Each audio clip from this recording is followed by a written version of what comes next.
everyone, and welcome to Distinct Darling's tutorial on how to use your new letterboard template in Canva. So everyone has seen the amazing craze of letterboards everywhere, and I, like everyone else, went out and bought a couple different styles and started putting together my own phrases and setting up mock photos and taking all the pictures, and wow, was it time consuming. I kept thinking, wouldn't it be so easy if I could just make this a template in Canva? And so that's what I did. And today I'm going to teach you how to utilize all the files that you've got with your download and how to make those beautiful flat lays. Now, I'm going to start off with just an Instagram template here that I've put together in Canva. So this is one that's already complete, and I'm going to show you how I got there. The first thing to do is just make a new page. I like to start with a blank sheet, and I start off by adding my actual letterboard first.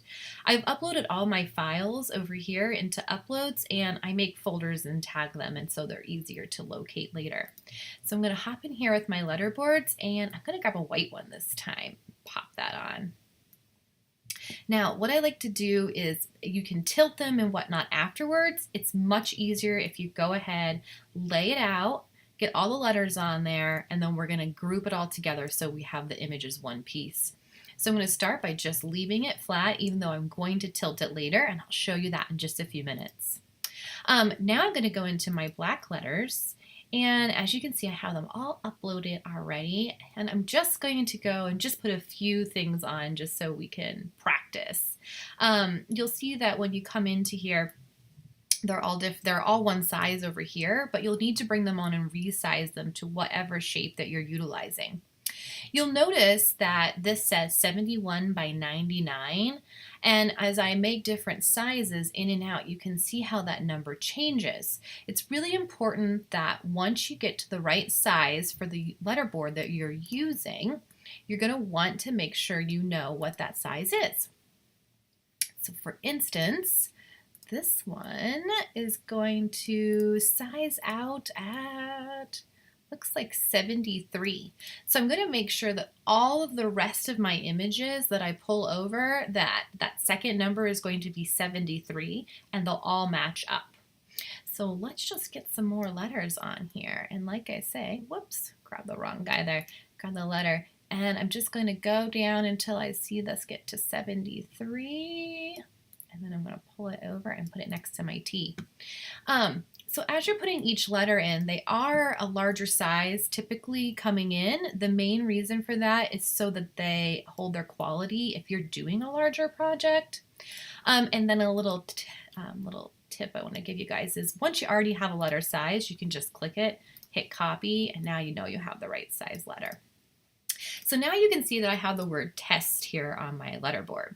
What I'm going to do now is I want to have that so it's more centered. So I'm going to go ahead and I'm going to hold down the shift key as I hit each letter. And it can be a little fickle, I have to say. There are some pieces of Canva that drive me a little batty, and this part is one of them. Well, let's see if we can get it here.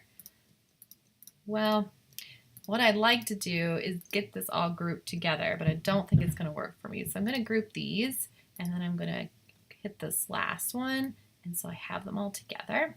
And now I have that centered here on the board where I'd like to have it. I'm going to release.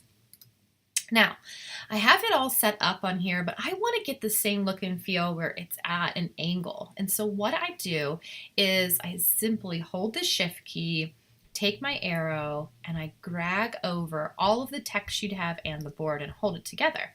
Now, whoops, my apologies. I have to ungroup this first. Now I'm going to go back and do this again. I'm going to go like this and grab all of the text, and I'm going to hit group. Now my letterboard is all one piece. So I'm going to take this guy and tilt it a little bit, and I'm going to have this down here for myself like so. Now I have that great look and feel of it being on the corner, and it has just exactly what I want it to be. Now, to add in a stock image behind, just a reminder, you'll need to purchase stock images of your own. These is from a a suite that I am a subscriber to and I utilize in a lot of my own branding, but the image itself is not for sale by myself. However, what I recommend is you always get this portion set up first, because now this is a new piece of the puzzle for you. And when I'm ready to add an image here in the background, there's a couple things you can do. One thing that I really like that you can add is you can just come in and add a background if you'd like. When you add backgrounds, it just pops in like so. And there are several that are free. For instance, the marble and whatnot is free, and you can just toss that on. What I like to do if I use the marble is I like to go in and then grab another piece to toss in there with it, so I have some kind of look and feel. I've purchased a ton or have made my own, just little images that I can pull in of graphics so that I can have pieces and parts on my flat lays. For instance, those leaves would work if it were fall. We're coming into Valentine's Day, and I have a whole suite coming out with that into the next month. But one of the nice things about just grabbing some of these images is that you can give yourself a really nice look and feel, typically pretty quickly here. Sorry, this is taking substantially longer than I anticipated to load. For instance, here we go. I just can toss this cup of coffee on here like so.